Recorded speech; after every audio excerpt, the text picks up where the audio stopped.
Arratsaldeon, muy buenas tardes. Aquí estamos en la segunda parte del informativo especial en Tele7 que da comienzo ahora en estos mismos instantes, cuando quedan, pues nada, escasitos minutos para que nos den las 4 de la tarde. Estamos nerviosos, ¿verdad? Estamos nerviosos porque va a llegar el domingo y ¿qué va a pasar aquí en Euskadi? ¿Y con qué nos vamos a encontrar? Pues bueno, esto es una lucha entre el corazón y la cabeza, porque el corazón nos dice que queremos libertad, que queremos que se acaben las restricciones, y la cabeza nos dice que tenemos que ser consecuentes con lo que estamos viviendo, con los contagios que todavía son muy elevados y con mantener todas esas medidas de seguridad. Bueno, pues básicamente esto mismo es lo que le está pasando al gobierno. ¿Cómo está la situación en estos momentos? Hoy, a estas horas, el Tribunal Superior de Justicia del País Vasco está analizando el borrador del decreto que le ha presentado el gobierno vasco. Un decreto que recoge las 4 medidas que quiere implantar a partir de las 00 horas del domingo. Con lo que decida, mañana habrá reunión del Consejo Asesor del LABI y se dará cuenta del decreto definitivo. Explicamos toda esta situación. El Tribunal Superior de Justicia del País Vasco tiene el informe de la Fiscalía que le ha dicho que no apoyen, que está en contra del toque de queda y del confinamiento perimetral, porque son derechos fundamentales de las personas que no se pueden limitar si no hay una declaración de estado de alarma. Por eso en su día se decretó, por eso en su día se prorrogó unas cuantas veces. Entonces, más o menos, ahora el Lehendakari ya sabe a qué tenerse. Va a esperar de todas formas el informe definitivo del Tribunal Superior de Justicia del País Vasco y mañana a la tarde nos dará a conocer el decreto con el contenido concreto. Vamos a escuchar al Lehendakari hoy mismo. Siempre he respetado lo que digan los tribunales y en este caso no tengo nada que decir. Conocemos lo que fue la actitud de la Sala de lo Contencioso Administrativo del Tribunal Superior de Justicia en el mes de octubre. He conocido también lo que son voces de magistrados del Tribunal Supremo en relación a esta decisión por parte del Gobierno español de poner la pelota en el tejado del Tribunal Supremo ante recursos en casación. Conozco lo que es la postura del fiscal en el Tribunal Superior de Justicia del País Vasco ayer y no tengo nada más que decir. En todo caso, las medidas que adoptemos aquí en Euskadi serán medidas que cuenten con las garantías suficientes, serán medidas razonables y medidas razonadas también.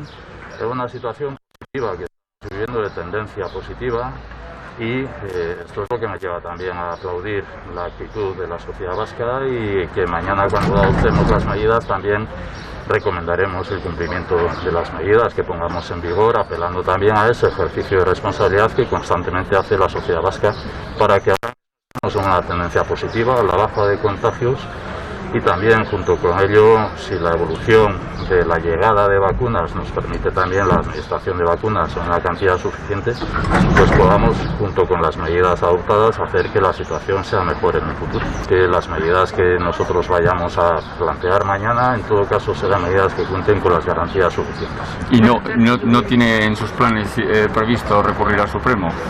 En principio tengo que esperar a lo que sea la decisión del Tribunal Superior de Justicia del País Vasco y en su caso también de las medidas que nosotros vayamos a plantear, pero insisto, las medidas que vamos a plantear en todo caso serán medidas que cuenten con garantías. No podemos arriesgarnos a periodos de indecisión, de incertidumbre ante lo que pueda ser recursos o no recursos, con lo que pueda ser la pérdida de efectividad de las medidas. Lo reflejé en la exposición también el viernes pasado en el Pleno de Control, haciendo una lectura literal del último párrafo de la carta que envía el presidente del Gobierno español, donde cabía una cosa y la otra. En todo caso, cabe también lo que pueda ser un compromiso de relación entre el Gobierno español y el Gobierno vasco para medidas acordadas. Todo eso está abierto, pero no he recibido respuesta. Hoy todavía seguimos escuchando la negativa a lo que puedan ser estados de alarma locales. Bueno, pues eso es la situación hoy mismo en esta jornada de jueves. En principio, el decreto o ese borrador de decreto que está estudiando el Tribunal Superior de Justicia del País Vasco recoge 4 puntos que ya todo el mundo prácticamente los conoce porque a través de la Fiscalía o de alguna forma se han dado a conocer. Primer punto, mantener el toque de queda nocturno entre las 10 y las 6 de la mañana, o sea, más o menos como hoy.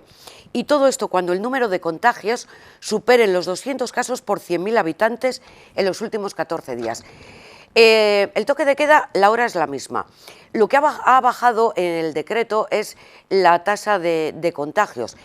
Ahora, en la actualidad, para establecer el nivel de riesgo son 400, según este decreto serían 200. Bien, este primer punto del orden del día quedaría rechazado, por lo tanto, nos olvidamos. Toque de queda nocturno, rechazado. Y estoy hablando sin tener la decisión definitiva del Tribunal Superior de Justicia del País Vasco, pero todo apunta a que vaya a ser así. Segundo punto, restringir la agrupación de personas a un máximo de 4, sin contar los convivientes y en caso también lo mismo, en municipios con una tasa superior a los 200. Vale, este punto aparecerá en el decreto, porque este no va a tener nada en contra la magistratura. Los jueces le van a dar el visto bueno. Entonces, por lo tanto, las agrupaciones de personas van a verse limitadas a 4. Este se aprobará. Tercero, que no se va a aprobar. Cierre perímetro de la comunidad autónoma. Siempre, repetimos, cuando hay una incidencia superior a 2 casos. Este rechazado, este es el que comentamos, que va en contra, es un derecho fundamental de las personas la libre movilidad y por lo tanto lo van a rechazar. Segundo punto, junto con el toque de queda, que teóricamente y a la espera de que mañana presenten el definitivo, no va a aparecer. Lo explicaba también muy bien el Endacari, él dice, yo no voy a poner un decreto que sé que luego me lo van a tumbar. Y lo del Tribunal Supremo, que dijo Madrid, pues bueno, eso tampoco va a servir para nada. Pues si los jueces de aquí dicen que no, el de Madrid va a decir que sí, pues no lo ve claro, la verdad es que nosotros tampoco, Con lo cual, estos 2 puntos de 3 que acabamos de citar quedan rechazados. Y viene el cuarto, y el cuarto pensamos que también va a quedar rechazada porque afecta al tema de la movilidad, y es mantener el cierre en los municipios de más de 5.000 habitantes y de menos de 5.000 habitantes cuando la tasa supere los 400 casos. O sea, estos municipios quedarían confinados perimetralmente como hasta ahora. El caso de Musquis, por ejemplo, que es el más alto, el que tiene una tasa más alta de toda Vizcaya. Bueno, pues este estaría confinado. ¿Qué va a pasar con este? Pues entendemos que lo mismo, que no va a ser aprobado y por lo tanto tampoco aparecerá en el decreto definitivo. Pero todo ello vamos a dormir esta noche porque mañana nos lo dirán. Resto de comunidades, ya se lo comentábamos ayer, muchas que eliminan el cierre perimetral. En concreto hablamos de las limítrofes, Euskadi, de Cantabria, de Navarra, de Castilla y León, todas ellas lo eliminan. Por lo tanto, si se aprobara el decreto vasco, pues seríamos, pues eso, una islita ahí recogida. Pero bueno, entonces todas estas ya habían decidido que abren fronteras. Navarra, eso sí, o sea, con un punto determinado, que quiere mantener el toque de queda, pero también, lo dicen ellos mismos, siempre que los tribunales lo aprueben, que está más o menos claro que no. Pero bueno, los tribunales en cada comunidad pueden decir cosas diferentes. De hecho, en Baleares, el Tribunal Superior de Justicia de esa comunidad ha aprobado las medidas restrictivas que ha anunciado con el final del estado de alarma. Vamos a hacer una paradita también en Cantabria, porque en Cantabria, ya tras el Consejo de Gobierno que se ha celebrado esta misma mañana, vamos a escuchar al vicepresidente de Gobierno y también portavoz, que es Pablo Zuloaga, hablar de la situación. Yo les voy a resumir. Por una parte, dice que a nivel de medidas económicas, la hostelería va a poder abrir el interior de los bares. Ya saben que está cerrado el interior de los bares, no se puede consumir dentro. Ha habido una prórroga, por lo menos hasta el 11 de mayo, pongamos 11-12 de mayo. Pero va a estar esta medida en función de la incidencia es decir, de los contagios que haya en cada localidad. Por lo tanto, es una medida que si ustedes van por ejemplo, a Noja y la tasa de incidencia es muy escasita, pues sí podrán consumir en el interior. Que van a Castro y la incidencia es alta, pues no podrán consumir en el interior. De hecho, lo que ha anunciado, y esto es lo que más vamos a destacar, es que la semana que viene inicia la vacunación ya a los menores de los 60 años. Va a comenzar por zonas y lo va a hacer por aquellas en las que haya finalizado la vacunación de los grupos de edades superiores. Por ejemplo, en Castro, en Reinosa, que estarán entre los primeros en comenzar esta vacunación. La semana que viene se empezará a vacunar al colectivo por debajo de 60 años, a partir de 59, en algunas zonas básicas de salud que tienen ya finalizadas las franjas de edad por encima de esta cifra, por citar algunas: Reinosa, Castrurdiales, en Nansa. Con los datos que cerrábamos a día de ayer, la población en Cantabria por encima de 16 años vacunada era del 34,4%. Recordarán que la semana pasada, en esta misma rueda de prensa, anunciábamos que el objetivo era que esta semana llegáramos a tener 1 de cada 3 cántabros y cántabras en edad de vacunación vacunados, y ese hito se superó el pasado martes. Ahora el objetivo del Servicio Cántabro de Salud en el avance de la campaña de vacunación es conseguir cerrar el mes de mayo con más del 50% de las personas en edad de vacunación, al menos con una dosis inoculada. Este es un espacio al que queremos llegar gracias a la información en la llegada de vacunas que manejamos y sobre todo a la capacidad de desarrollo de la campaña de vacunación por parte de los profesionales y las profesionales del Servicio Cántabro de Salud. Los datos que manejamos a día de hoy en cuanto a la llegada de nuevas dosis a Cantabria son que el día 10 de mayo recibiremos 22.230 nuevas dosis de Pfizer, el día 7 de mayo recibiremos 3.800 nuevas dosis de Moderna. AstraZeneca y Janssen, por su parte, todavía no han facilitado datos de llegada de nuevas dosis desde el 30 de abril, en el caso de AstraZeneca, que recibimos 19.400, o el 28 de abril, en el caso de Janssen, que recibimos 1.500. Bueno, así está la situación en Cantabria. Ya saben que alternamos la información sanitaria, toda la situación de la pandemia y los contagios, con la situación económica, es decir, las consecuencias que en diferentes sectores económicos está acarreando esta crisis sanitaria. Una pregunta que nos formulamos: ¿de qué forma está afectando al sector inmobiliario esta pandemia? Y cuando decimos sector inmobiliario nos referimos sobre todo al tema de la compraventa de viviendas. ¿Es este un buen momento para comprar o para vender?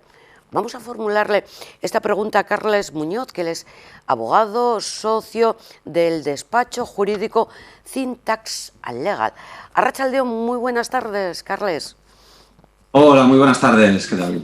Muy bien, desde aquí, desde Vizcaya. En principio quería preguntarte un poco por la actualidad. El domingo a las 0 horas finaliza el estado de alarma. Eso, ¿cómo se está viendo desde el sector inmobiliario? Bueno, la verdad es que desde el inicio de la pandemia nosotros hemos podido ver que ha ido variando mucho, ¿no? el feeling, ¿no? o la confianza de los inversores.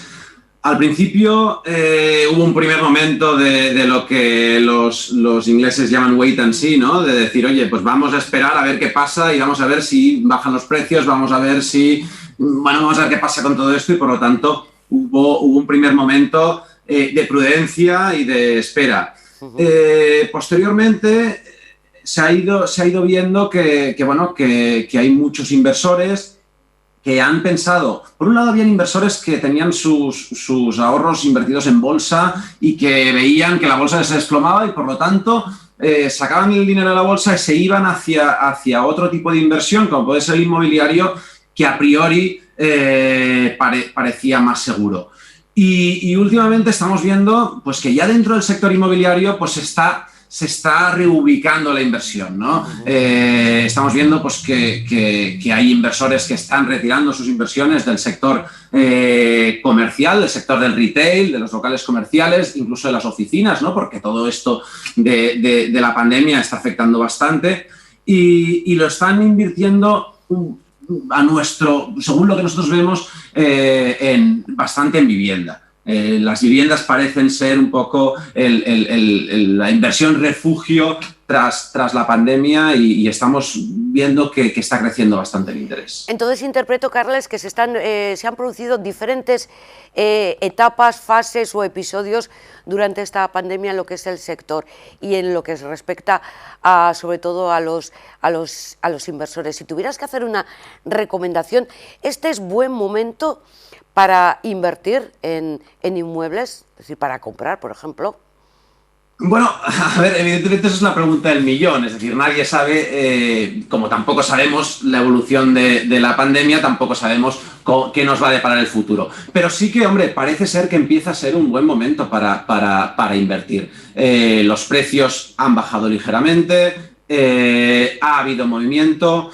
Sí que es cierto que en grandes ciudades y, por lo tanto, en inversiones pues, más conservadoras, pues no hemos visto una reducción de precios muy drástica, pero sí que creemos que, por otro lado, pues el sector inmobiliario no deja de ser un valor bastante seguro y, por lo tanto, creemos que es recomendable. Y, por lo tanto, yo sí que apostaría por invertir en inmuebles. Desde un punto de vista particular, había un problema añadido que parece que finalizará este próximo domingo, que es quién va a comprar una vivienda sin poder verla. Como estabas confinado, pues bueno, todo eso ha limitado muchísimo todo ese tipo de gestiones, me imagino, ¿no, Carles? Bueno, sí que es cierto que sobre todo al principio se limitaron bastante, sobre todo en la época de confinamientos más duros, ¿no? En la que se habían medidas pues muy estrictas de confinamiento, ahí fue difícil. Ahora, y ya desde hace meses, pues aunque hayan habido confinamientos, sí que, hombre, las inmobiliarias, los profesionales del sector, pues piensa que ir a ver un inmueble en el que estás interesado, pues solía ser una causa, depende un poco de los municipios y comunidades autónomas, de las medidas dictadas, pero solía ser una causa de exoneración, ¿no? En la que te permitían pues sobrepasar este confinamiento y, por lo tanto, se solían pues hacer muchos certificados por parte de los operadores y de los intermediarios y no era un problema muy, muy grande. Por lo tanto, tampoco hemos visto mucho problema ahí.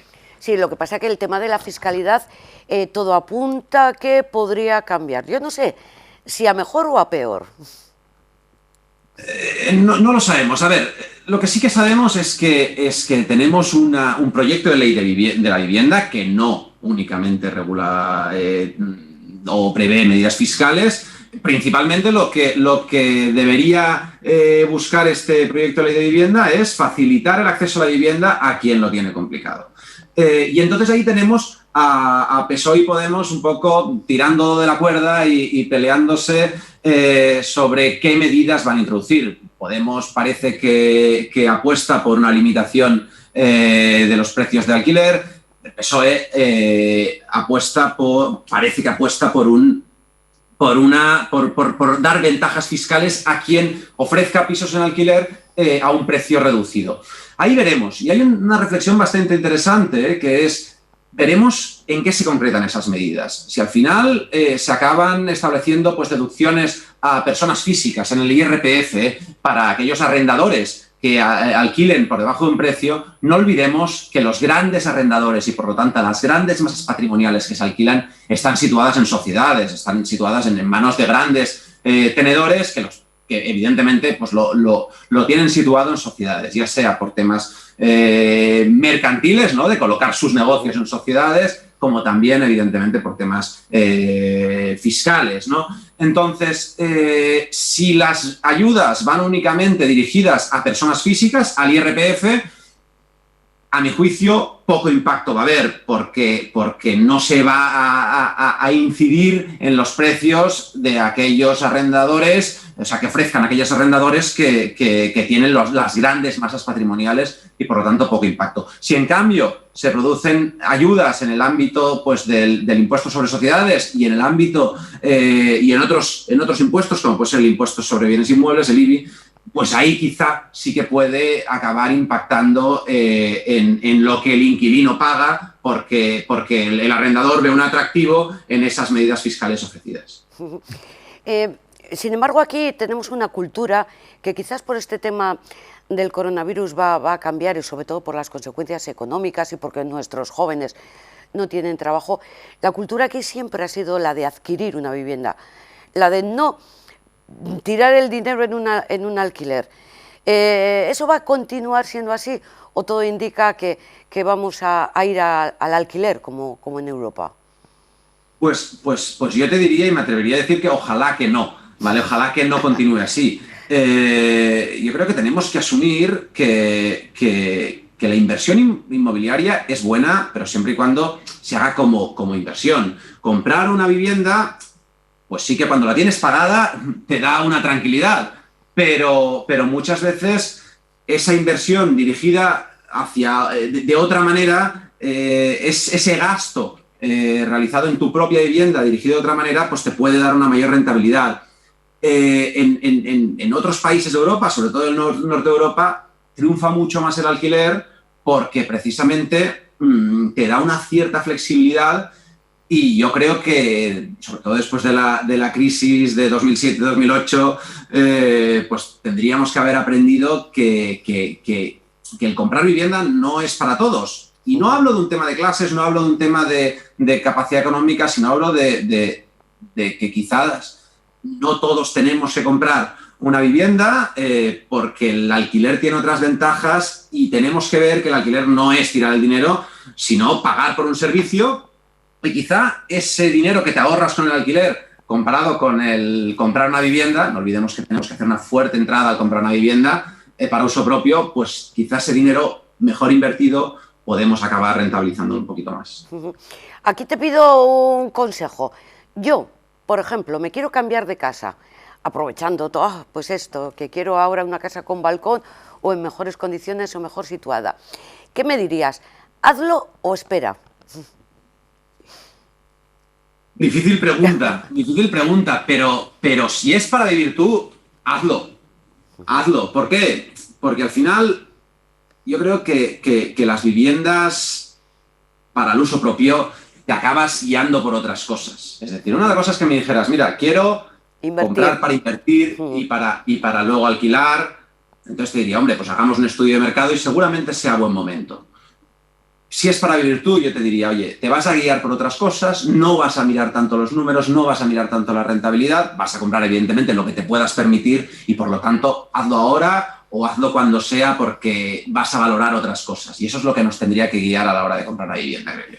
Bueno, de todas formas, Carles, también te he entendido ahí que, aunque no fuera para vivir, adquirir una vivienda para luego, por ejemplo, alquilarlo y como inversión, también me dirías que sí, ¿no? Yo te diría que sí, yo te diría que creo que es buen momento. Al final, yo creo que el invertir en vivienda de alquiler es un valor seguro. Yo creo que todos necesitamos un sitio donde vivir y, por lo tanto, siempre vas a tener clientes. A un precio mayor, un precio menor, la rentabilidad, habrá momentos en la que será un poco más alta, un poco más baja, y es algo muy tangible. Y, por lo tanto, el invertir en inmobiliario a mí siempre me ha parecido un valor seguro porque, hombre, el mercado cambiará, subirá, bajará, pero siempre tienes algo que luego se realiza, ¿no? A partir de ahí, evidentemente nadie tiene una bola de cristal y sabe si esto va a subir o bajar, o subir un poquito más o bajar un poquito más. Ahora, por desgracia, por la situación que vivimos, pues hay gente con necesidad de vender, el mercado está abierto a posibilidades y se están generando posibilidades, por lo tanto mi recomendación es moverse y mi recomendación es invertir. Bueno, pues ya a todos los espectadores también que se lo estén pensando, le han escuchado. Carles, muchísimas gracias por estar con nosotros. Un saludo muy fuerte. Muchas gracias a vosotros. Un saludo. Un saludo, un abrazo para allí. Carles Muñoz, abogado, dando estas recomendaciones y sobre todo esta información de la forma que el sector inmobiliario está afectando esta crisis sanitaria y económica. Recuerden que ayer hablábamos con el sector de los concesionarios de automóviles, para los que abril ha sido un mes malísimo. Bueno, llegados a este momento, actualizamos la situación de los contagios aquí en Euskadi. Como siempre, el número de test realizados es lo primero que nos ocupa. Ha habido 11.268 test realizados en las últimas 24 horas, de los que 673 han sido positivos. Ahí ven la relación y la distribución territorial. En Álava, 66 nuevos positivos, se está volviendo ya a la buena tendencia del descenso. En Vizcaya tenemos 358 y en Guipúzcoa 237. Vemos ahora cómo han quedado nuestros municipios. Vaya por delante, que Guecho y Ermua salen de la zona roja, mientras Baracaldo y Derio vuelven a entrar y Muskiz se convierte con sus más de 800 en el municipio vizcaíno que más casos de contagios ha experimentado en las últimas 24 horas. Rápido recuento por las localidades. Basauri, que suma 20 nuevos casos positivos, 4 Derio, 10 Lekeitio y Galdakao, 15 Munguía, 1 Ondarroa y 3 Sopela. Columna de la izquierda, nuestros municipios: Bilbao 124, 39 Baracaldo, 6 en Portugalete, 6 en Sestao, 9 en Portugalete, 19 en Santurce, 6 en Trapagarán, ninguno en Ortuella, 11 en Abanto, 3 más para Muskiz, 1 para Ziérbena, 3 en Erandio, 8 en Leioa y, como les decíamos, Guecho, que abandona el nivel rojo junto a Ermua y que suma 21 contagios más.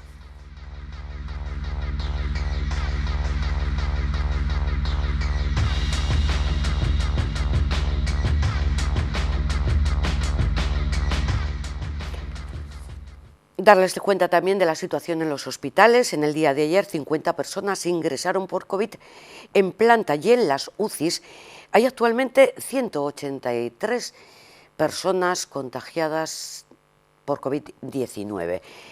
Situación en los colegios. No hay, como ayer, ningún colegio como tal cerrado, pero sí hay 106 aulas clausuradas que pertenecen a 68 centros educativos. Es el 0,60% del total de las aulas. Como les decimos siempre, la solución a esto de los contagios, y sobre todo ahora que va a finalizar el estado de alarma, está en la responsabilidad personal y colectiva y, como no, en el tema de las vacunas. Vamos a escuchar a la consejera Gotzone Sagardui sobre todo explicarles a los grupos de la oposición el tema de la vacunación en Euskadi, cómo continúan, cómo no se pierde ninguna vacuna y cómo las personas en alto riesgo están vacunadas. Decía, es que el sistema no es un desastre, como algunos partidos quieren hacer ver. El sistema es un desastre. No, creo que para nada.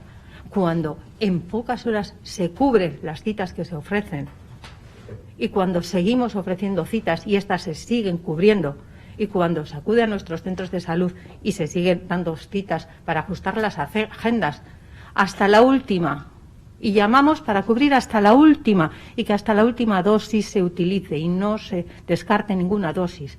Y en aquellos huecos que se producen en nuestras agendas seguimos buscando a gente que corresponda a los criterios para que pueda recibirse y entregarse esa vacuna y no se pierda ninguna de las que tenemos preparadas.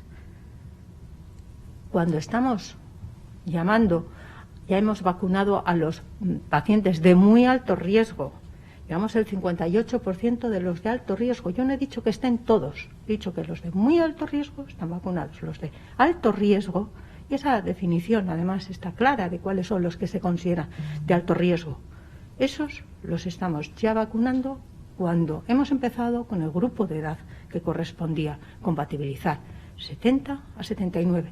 Y aquí no hablamos de edad, sino de circunstancias de sus patologías. Se les está llamando y se les está vacunando y se les va a seguir vacunando hasta que lleguemos a todos ellos. Esto aquí en Euskadi. Ayer hubo Consejo Interterritorial de Sanidad, de Salud. Ya les comentamos ayer a la tarde con la presencia de la ministra Carolina Darias, presidiendo este Consejo Interterritorial.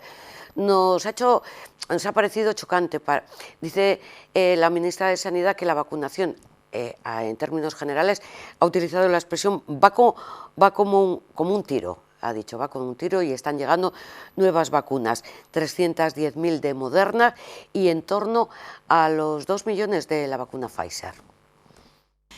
En relación a la llegada de vacunas, como saben, en esta semana, el lunes recibimos más de 1.700.000 de Pfizer y mañana jueves recibiremos en torno a 300.000, concretamente 310.000 de Moderna, que serán distribuidas entre el jueves y el viernes a las comunidades autónomas. Por tanto, tenemos que en esta semana van a ser 2 millones, en torno a 2 millones de dosis que van a ser distribuidas en las comunidades autónomas.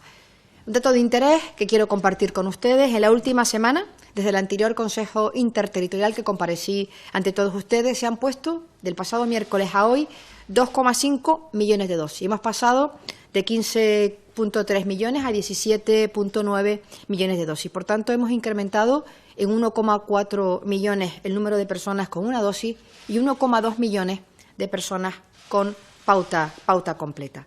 Seguimos con buen ritmo de vacunación.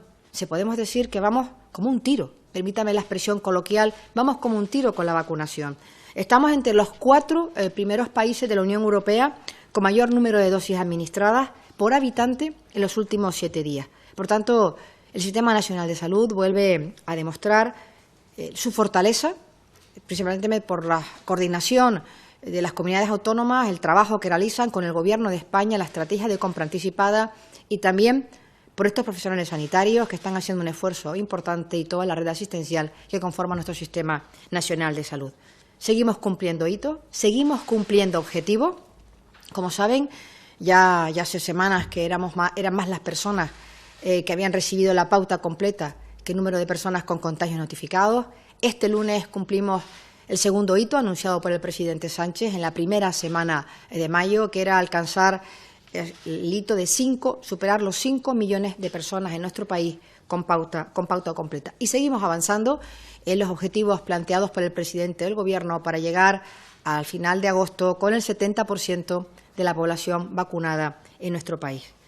El día de hoy ya son un 80% de las personas mayores de 60 años que ya tienen al menos una dosis y, por tanto, como verán, el incremento en la vacunación cada vez es mayor. Bueno, pues esos son los datos de vacunación que daba cuenta tras el Consejo Interterritorial la ministra de Sanidad, Carolina Darias, que vuelve a reiterar que las comunidades autónomas tienen instrumentos suficientes para frenar la pandemia tras esta finalización del estado de alarma este próximo domingo.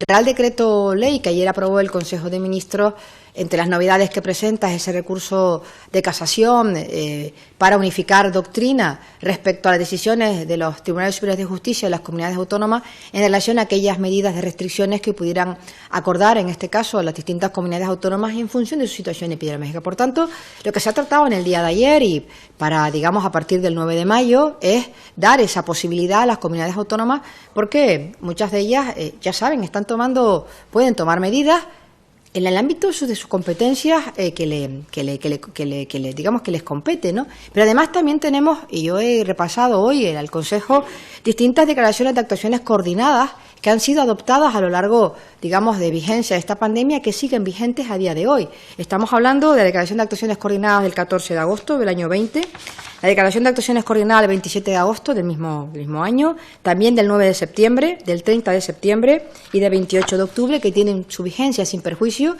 que también en el seno del Consejo se puedan adoptar, si así se estima por los miembros del mismo, aquellas declaraciones de actuaciones coordinadas. Por tanto, frente a esa cuestión que usted plantea, creo que en el Real Decreto de ayer había una novedad muy importante, que es esa posibilidad de recurso en casación para unificar doctrina, porque el comportamiento de muchos tribunales superiores de justicia ha sido de favorecer, de apoyar, en este caso, ratificar las medidas que han adoptado algunas comunidades autónomas, la minoría no, pero en este caso cabría la posibilidad de ese recurso en casación para unificación de doctrina.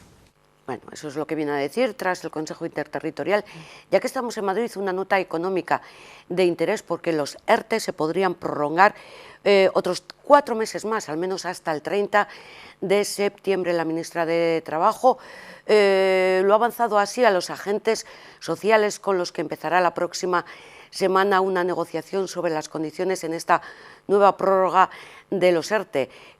Situación que ya anunciaba ayer también la ministra de Asuntos Económicos, Nadia Calviño, porque así ha dicho, viene recogido en el plan de resiliencia que se ha presentado a Madrid y que marca un modelo diferente de financiación. Estos ERTE se financiarían con un fondo entre los trabajadores, las empresas y la administración.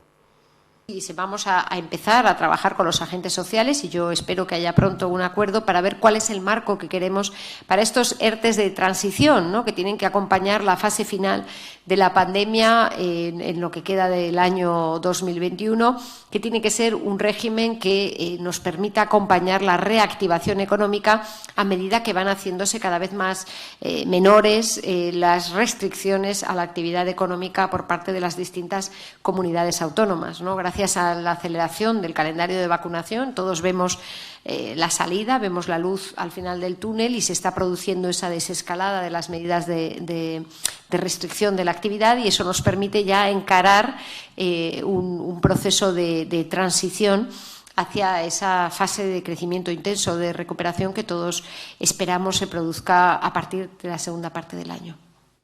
Bueno, será noticia en los próximos días y también en los próximos meses. Volvemos a Euskadi.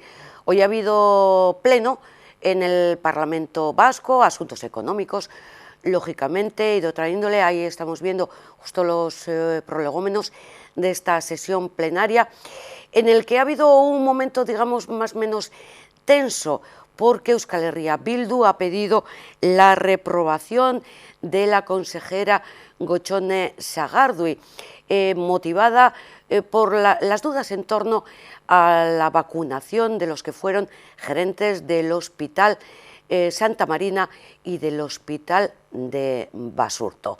Ampliamos esta información, esta y otras informaciones con nuestro interlocutor, con el parlamentario de Euskal Herria Bildu, Iker Casanova. Arratsaldeon, muy buenas tardes, Iker. Eso, arratsaldeon. Bueno, por darle un poquito de actualidad al tema, esta reprobación que tendrá que ser debatida en el pleno del próximo jueves, ¿qué os ha motivado a presentarla? Y además ya contando con apoyos de otros grupos de la oposición. Pues nos ha motivado a presentarla una cosa muy simple, y es que tenemos la constancia documental de que la consejera de Sanidad ha mentido al Parlamento y ha ocultado información de la cual disponía sobre una serie de vacunaciones irregulares que generaron en su momento estupor e indignación en la opinión pública. Por tanto, si bien en el ámbito de la gestión puede haber un cierto nivel de tolerancia, porque bueno, puede haber un componente ideológico o cosas que no salga bien o gestiones que no sean todo lo brillantes que debieran ser, pero creemos que hay unas normas mínimas que sí deben respetarse.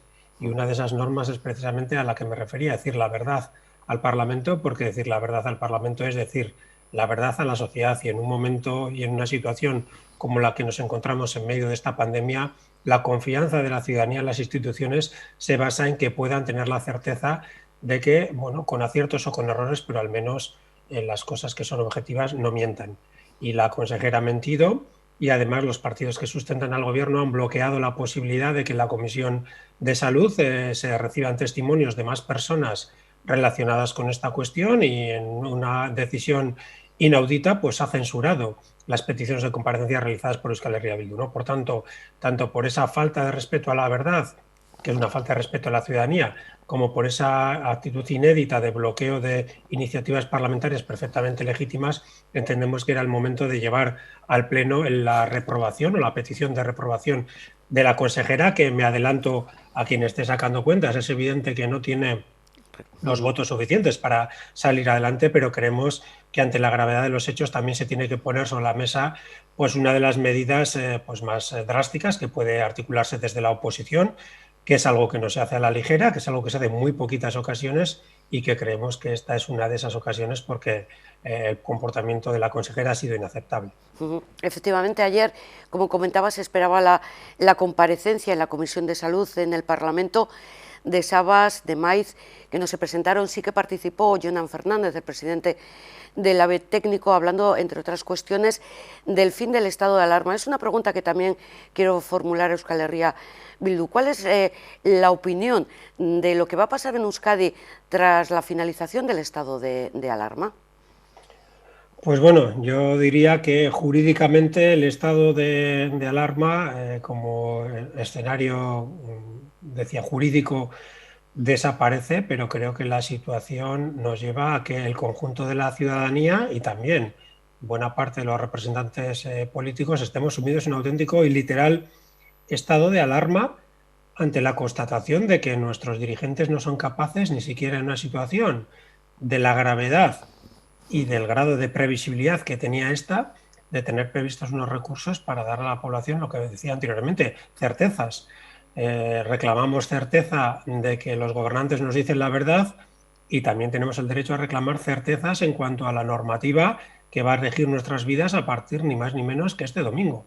Es absolutamente inaceptable, y por eso decía qué razón para sentirnos alarmados y por tanto en un estado de alarma permanente, que tanto el gobierno central como el gobierno vasco estén jugando a este juego sorprendente e indignante de no tener encima de la mesa con una mayor previsión y una mayor antelación un escenario bien definido de lo que en términos jurídicos, que en última instancia son los términos que van a marcar las normas que se supone que van a permitirnos mejorar la lucha contra la pandemia y por tanto cuidar nuestras vidas y nuestra salud, y que llegue esta situación y nos encontramos así.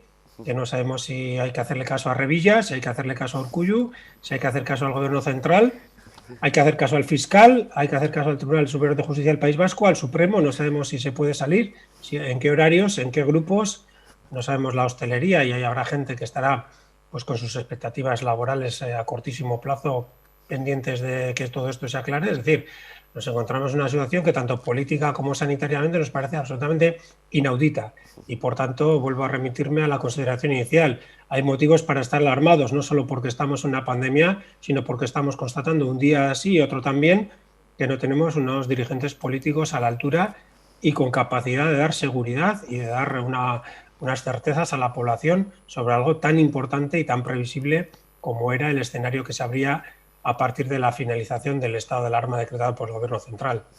Efectivamente, faltan 48 horas para la finalización del estado de alarma, y esto es una incógnita. Pero quiero hablar también de otras cuestiones con Euskal Herria Bildu y con su parlamentario Iker Casanova. Por ejemplo, esa manifestación que habéis convocado para el próximo 5 de junio aquí en Sestao. ¿Con qué motivo y qué es lo que pretendéis con este acto? Bueno, nosotros llevamos mucho tiempo denunciando en diferentes espacios institucionales y también en las calles la situación de marginación que viene sufriendo la margen izquierda en los últimos años. No me puedo extender porque este no es formato para extenderse, pero todos los que vivimos aquí sabemos que nuestra comarca se constituyó sobre un modelo industrial en los años, bueno, ya desde el siglo XIX, principios del siglo XX, pero bueno, con una aceleración muy intensa en los años 50 y 60. A partir de ahí, de las necesidades de un modelo industrial que estaba asentado en la margen izquierda, se produjo un enorme fenómeno de inmigración, se multiplicó la población, se construyó nuestra comarca desde un punto de vista urbanístico, pero ese modelo industrial sobre el cual se construyó Ezkerraldea desapareció ya en los años 80. Y la pregunta que nosotros nos hacemos en estos momentos es ¿cuál es el modelo actual? Y tenemos que constatar con preocupación que realmente a quienes han estado gobernando en este país no les ha generado la más mínima preocupación construir un modelo para la margen izquierda que sustituyera al anterior. Por tanto, como suelo decir en muchas ocasiones, desapareció el modelo de industria tradicional, esta comarca se ha quedado colgada de la brocha. Es como si nos hubieran quitado la escalera. Aquí vivimos cientos de miles de personas, aquí hemos sacrificado nuestro paisaje, nuestro urbanismo, nuestros recursos naturales. Estamos viviendo en ciudades, iba a decir incluso feas, construidas rápidamente. Es decir, es mucho lo que este país ha sacrificado por un modelo industrial y a partir del año 85-90 nos empiezan a decir que eso se acaba y que aquí, bueno, lo que tenemos que buscar es construir supermercados y ser una especie de ciudades dormitorios concentradas en los servicios y con donde la poca industria que queda es una industria ligada a la que ha resistido a esa transición o a ese proceso de desaparición de la industria tradicional. Por tanto, ¿qué es lo que pide Euskal Herria Bildu el día 5? Pide que Ezkerraldea se sitúe en la agenda política de quienes toman las decisiones en este país, porque tenemos la percepción y yo creo la constatación de que para quienes han tomado las decisiones, y vamos a hacer las cosas con nombres y apellidos, especialmente para el Partido Nacionalista Vasco, pues Euskal Herria terminaba en Basurto y a partir de ahí, Zorroza incluida, pues era una tierra a olvidar. Y el resultado es que tenemos unos índices de paro, de pobreza, de marginación, problemáticas relacionadas con la vivienda, con la falta de formación, que nos sitúan a la cabeza, en este caso a la cola de nuestro país. Y creemos que ya es el momento de decir que basta ya. Entendemos que todas las iniciativas que se han articulado en los últimos años por parte del gobierno vasco han sido más bien iniciativas de marketing destinadas a responder a las críticas que en este sentido se les hacían desde la margen izquierda y por tanto entendemos que habrá que seguir precisamente en esa línea crítica y reivindicativa para conseguir que desde las instituciones de este país se articule un modelo nuevo basado en una industria moderna para la margen izquierda que permita que la gente de aquí, además de aspirar a trabajar en el ámbito de los servicios o a emigrar, pueda aspirar a construir un proyecto de vida en la margen izquierda con acceso a trabajos cualificados en el ámbito de la industria más moderna. Para eso necesitamos definir nuestra oferta de suelo industrial, para eso necesitamos atraer inversiones en esos ámbitos y para eso necesitamos que haya un gobierno convencido de la necesidad de hacer esas cosas. Gobierno que a día de hoy no tiene esa voluntad y al cual, bueno, trataremos modestamente de señalarle que precisamente tiene un déficit muy importante en la margen izquierda. Esa alternativa industrial que propone Euskal Herria Bildu, veíamos acompañando a Iker la comparecencia allí en Santurtzi cuando se presentaba o se informaba de ese acto el próximo 5 de junio en Sestao. Para la coalición, ¿qué es dos cuestiones de Sestao además? ¿Qué le preocupa más? ¿Los robos y desperfectos en el Horno Alto o la venta del suelo de los terrenos de la Naval de Sestao? Hombre, la verdad es que es un poco, como suele decirse, si tienes frío y tienes que calentarte echando un Picasso a la hoguera, pues hombre, depende del frío que tengas, ¿verdad? Yo creo que son cosas de orden distinto. Una es un patrimonio importantísimo que tiene nuestra comarca y todo nuestro país, como es el horno, y otra es algo también importantísimo, como es la posibilidad de desarrollar una industria a la que me refería anteriormente, una industria avanzada que dé empleo y calidad de vida a las gentes que aquí vivimos, ¿no?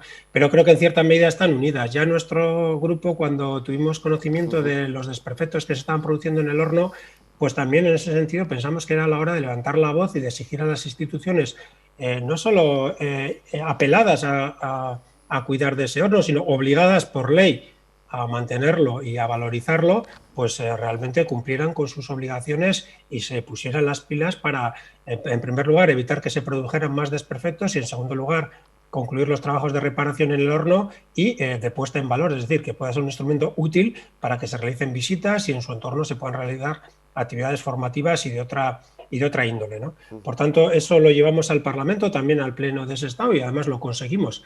Ese compromiso por parte de las instituciones para continuar con la hoja de ruta que lleva mucho tiempo parada de reparación y restauración del horno, y en ese sentido estamos muy satisfechos porque yo creo que no hay nadie en la margen izquierda al cual el horno alto y la propia historia de Altos Hornos no le evoque pues una parte de la historia de su vida o de la de su familia, ¿no? De hecho, hablábamos también de la naval y también presentamos otra iniciativa que también consiguió el respaldo mayoritario del Parlamento para que en la naval se den medidas de protección sobre parte del patrimonio industrial que ahí subsiste, como puedan ser las grúas y otros elementos, edificios y material mueble que pueda tener un valor histórico y que también debe ser conservado.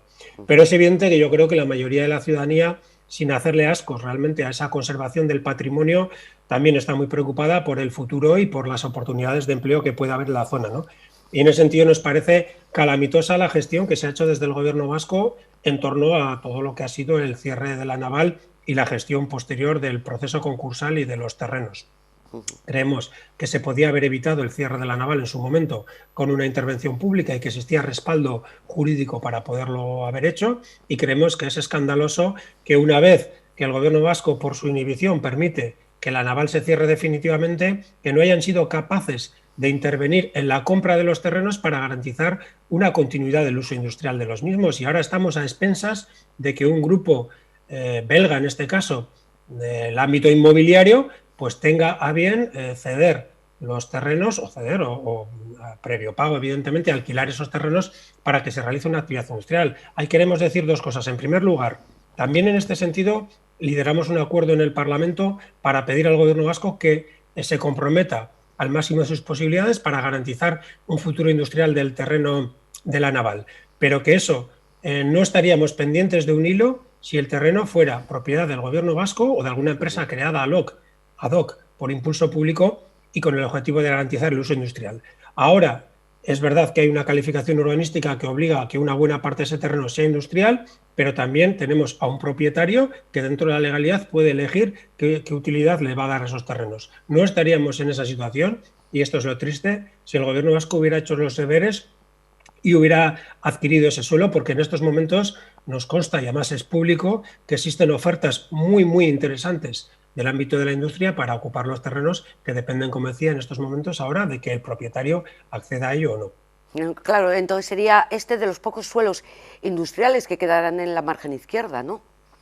Sí, es un suelo absolutamente estratégico, ¿no? Y a veces yo creo que hay palabras como histórico o estratégico que las usamos tanto que las podemos desgastar, pero realmente yo creo que en este caso no está de más hablar de suelo estratégico por dos cosas, por la dimensión y por la ubicación. Son unos terrenos grandes de 300.000 metros cuadrados con salida a la ría y por tanto al mar, y en medio de una línea de industria donde tenemos ACB, tenemos Vicinay, llegamos hasta el puerto casi por la franja de la ría. Tenemos una serie de instalaciones además ligadas a la construcción naval que no es fácil de encontrar en los diques secos, las rampas en las que se construyen y se arreglan los buques. Y por tanto tenemos un terreno muy, muy bien ubicado, con perfecto acceso, como decía, al puerto, a las autopistas, al aeropuerto, que debe seguir siendo un terreno industrial. La margen izquierda hablaba antes de las vicisitudes urbanísticas y de un cierto grado de hacinamiento con el que se construyó esta comarca por la necesidad de alojar a muchísimas miles de personas que cada año venían aquí.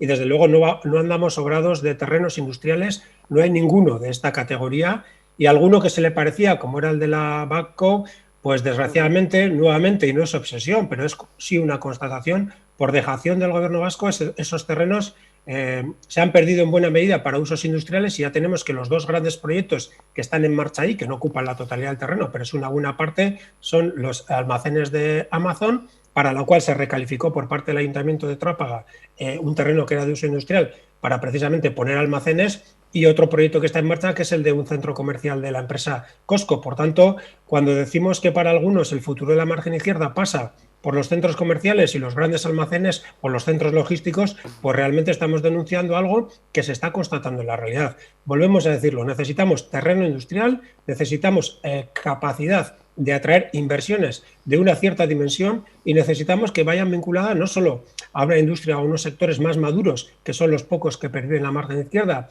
relacionados básicamente con la siderurgia, sino que también necesitamos atraer industria 4.0 y atraer una industria moderna que genere valor añadido y empleo de mayor calidad.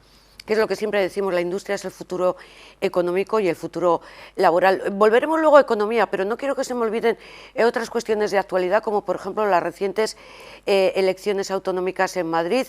¿Qué lectura hace de lo que ha significado, es decir, de la mayoría de Ayuso como vencedora del Partido Popular y de Iglesias, del candidato de Podemos que se retira de la política, al menos de momento? Sí, empezando por la salida de Iglesias, pues a mí me parece, no la salida en sí, sino la forma me parece un poco triste y creo que es denunciable la situación absoluta de acoso que ha vivido tanto él como su familia, incluyendo a sus hijos menores de edad, ¿no? Yo creo que ha recibido una serie de ataques sistemáticos que han ido más allá de lo tolerable en la política y ya el último escalón puede ser ya las amenazas y demás, que entra dentro de lo delictivo, pero ha sufrido una persecución, una calumnia permanente, se le han inventado cosas, se le han atribuido cosas de su vida privada, de sus asuntos económicos y demás. Evidentemente yo creo que ha tenido ciertos errores en su trayectoria, creo que hizo un esfuerzo que sin su particular aportación quizás no se hubiera realizado, como es la construcción de Podemos, que ha dado pie a la reconstrucción de la izquierda en el Estado español, en unos parámetros que me parecen de una izquierda pues moderna y combativa y alternativa, y en ese sentido creo que tiene sus méritos. También se ha equivocado, creo, en muchas otras cuestiones, y como decía inicialmente, pues lo que no me gusta es que los motivos de su salida haya sido el acoso y derribo brutal, y además tiene nombres y apellidos, que el Partido Popular y Vox, fundamentalmente, más allá de todo lo aceptable éticamente, han desarrollado en su contra, ¿no? Los resultados no han sido tan malos, los de Podemos, y yo creo que en el fondo lo que ha habido es un agotamiento personal a la hora de hacer frente a esta realidad, ¿no? Y en cuanto a la mayoría de Ayuso, pues yo creo que me parece preocupante. Llevábamos mucho tiempo viendo, por ejemplo, la política de Estados Unidos y a un personaje como Trump con una mezcla de sorpresa y, no sé si decir, una cierta hilaridad y también un cierto desprecio, porque era una persona ridícula y absurda en cuanto a sus planteamientos y con un nivel intelectual y político bastante escaso, pero es cierto que Trump ganó las elecciones en Estados Unidos y es cierto que el PP las ha ganado en Madrid con un discurso que, bueno, en cuanto a calidad argumental y política no se aleja mucho de ello, ¿no? Ha conectado ciertamente, yo creo, con una fatiga social con respecto a todas las normas de autocontrol y de restricciones que nos ha supuesto la lucha contra la pandemia, pero lo ha hecho de una forma un tanto infantil, un tanto decir, bueno, yo no quiero normas, me da igual todo, yo me quiero tomar mis cañas, quiero que no me digan nada de lo que tengo que hacer y la salud y la vida de los demás, pues que quede en un segundo plano, ¿no? Yo creo que es preocupante ese fenómeno. Creo que en buena medida tiene una dimensión circunscrita a lo que pueda ser Madrid. Creo que es difícilmente exportable, pero creo que es preocupante y cada vez tenemos más cerca ese populismo, ¿no? De todas formas, y volviendo a Estados Unidos, ya vimos que en Estados Unidos no solo han sido capaces de derrotar a Trump, sino que, para sorpresa de propios ajenos, las primeras decisiones tomadas desde la administración Biden parecen ir un poco más allá de, bueno, quítate tú para ponerme yo, y por lo menos yo no tengo ese aspecto y ese nivel intelectual ridículo. Parece que Biden, bueno, hoy mismo se habla de la liberalización de las patentes de las vacunas, parece que se está hablando de planes de estímulo realmente importantes, se está hablando de subir la fiscalidad a las empresas y a los más ricos, todo esto es de Estados Unidos, y por tanto yo creo que ahí, de la misma forma que aquí llevamos cierto decalaje con lo que pasa en Estados Unidos y vamos con unos años de retraso, bueno, pues aquí acabamos de importar a Trump cuando ahí están enterrando parte de su legado. Y esto sí que trasciende la anécdota porque estamos hablando de si la izquierda es capaz de articular una situación de transición como no hemos vivido en los últimos años en el ámbito de la ecología, de la revolución digital, de la transición productiva, de la lucha contra el cambio climático, etcétera, etcétera, si es capaz de ofertar cosas distintas que lo que hace la derecha para realmente conseguir que las gentes que son beneficiadas por esas políticas auspiciadas de la izquierda realmente recobren la ilusión y la confianza en la política y realmente participen en las elecciones para poder precisamente dar continuidad a esas políticas en beneficio de la mayoría. Me imagino que esas serán las claves que van a marcar este congreso de Euskal Herria Bildu que se va a celebrar este domingo, me parece que aquí mismo, además, en las instalaciones del BEC, en Barakaldo. Sí, Pues precisamente sí, ¿no? Porque nosotros creemos que Euskal Herria es un país que se define a sí mismo, y en las encuestas así lo vemos, como un país de izquierda. Un país de izquierda en el que siempre gana un partido de derechas, aunque es verdad que la suma de las izquierdas generalmente también obtiene un mayor número de votos y de escaños, y también es verdad que hay mucha gente que vota al Partido Nacionalista Vasco que se autodefine como más a la izquierda de las posiciones de su propio partido, ¿no? Creemos que efectivamente este país también necesita un recambio político y que Euskal Herria Bildu está preparado para ofertar a la ciudadanía ese recambio, no un solo recambio de caras o de nombres, sino un recambio de políticas, porque realmente percibimos a un PNV que está más débil y mucho más agotado de lo que los resultados electorales demuestran. Entendemos que los tumbos que lleva dando en los últimos tiempos, la gestión de la pandemia es un caso, pero creo que hay muchos más, son reflejo del agotamiento de un partido que no es capaz ya ni de hacer las leyes por sí mismo, ¿no? Hemos conocido recientemente que se dedica sistemáticamente a pedir a consultorías y asesorías externas que le hagan las leyes. Incluso es un partido incapaz de legislar, es un partido incapaz de dar a la ciudadanía, por ejemplo, afectada por las restricciones de la lucha contra la pandemia, una alternativa en términos socioeconómicos. Me viene a la cabeza, por ejemplo, que ayer mismo Arantxa Tapia planteó un plan Renove para fomentar la compra de coches, en la cual va a incluir coches térmicos, coches gasolina y diésel, cuando en Francia, cuando en Alemania, cuando en el propio Estado español la apuesta ya pasa por tecnologías más limpias. Es una lista muy larga, digamos, de elementos en los cuales este partido demuestra su agotamiento y la necesidad de un recambio. Yo siempre digo que Euskal Herria es un país de izquierdas y lo que tiene que tener de una vez por todas es realmente un gobierno de izquierdas. Seguramente Euskal Herria Bildu también tiene muchas cosas que mejorar, hemos tratado de corregir y definir algunas de ellas en este proceso congresual, pero casi más que un final de nada, este congreso del domingo lo entendemos como un punto de partida precisamente para iniciar desde Euskal Herria Bildu un nuevo diálogo con la sociedad vasca, en el cual le demostremos a la mayoría de la gente que estamos preparados para asumir esas tareas de gobierno, que estamos preparados para ser alternativa y que tenemos propuestas, si no todas las respuestas ni las tenemos ni podemos aspirar a tenerlas, pero sí que tenemos propuestas para orientar las políticas de este país en terreno fiscal, en terreno laboral, en terreno de jornada laboral, en terreno de derechos laborales, en terreno de igualdad entre hombres y mujeres, de apuesta por la I+D y la tecnología, etcétera, etcétera, de otra forma mucho más beneficiosa para una mayoría que un partido y que un modelo, que es el que representa el PNV, que simplemente se limita a ser vicario, a ser alumno aventajado de lo que las grandes empresas de este país le ordenan, ¿no? Yo creo que eso es un modelo que empieza a dar visos de agotamiento y está en nuestras manos ser capaces de convencer a la sociedad vasca de que existe alternativa, y en ello es lo que estamos trabajando. Pero si Euskal Herria Bildu se ve como partido con capacidad para gobernar, tendrá que plantear cuestiones que creen empleo, que mejoren la actividad económica, incluso con una relación con la Unión Europea, que es de la que vamos a recibir estos fondos, que ya veremos a ver cuándo llegan y a qué se destinan. Sí, desde luego, yo creo que Euskal Herria Bildu ha demostrado en los últimos tiempos capacidad de compromiso en tareas de gobierno, que hemos sido, yo creo, uno de los partidos más responsables, por ejemplo, con respecto al gobierno central, en unos momentos de debilidad parlamentaria y en unos momentos también, como son estos momentos de pandemia y la subsiguiente crisis económica, que exigían responsabilidad y poner los intereses comunes por encima de las disputas y los pequeños chantajes partidistas, ¿no? En ese sentido hemos demostrado responsabilidad.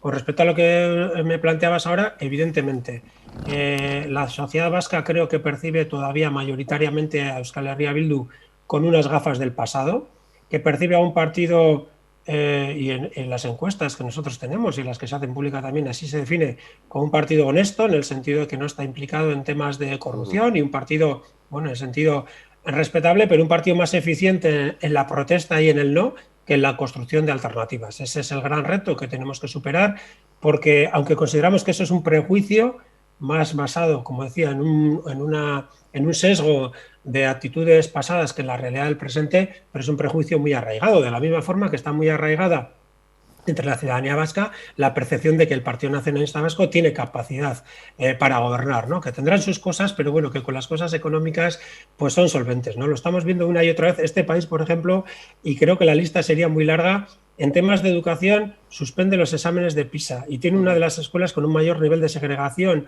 económica y por origen de todo el Estado. En temas de I+D nos hemos quedado atrás. Estamos más cerca de España que de Alemania y llevamos años retrocediendo. En temas como la transición energética se ha dejado de lado cualquier tipo de política de apuesta por las energías renovables para someterse a los dictados de Repsol y del lobby del gas. Y el resultado es que estamos a la cola del Estado español, aquí ya no de Europa, a la cola del Estado español en cuanto a la producción de energías renovables.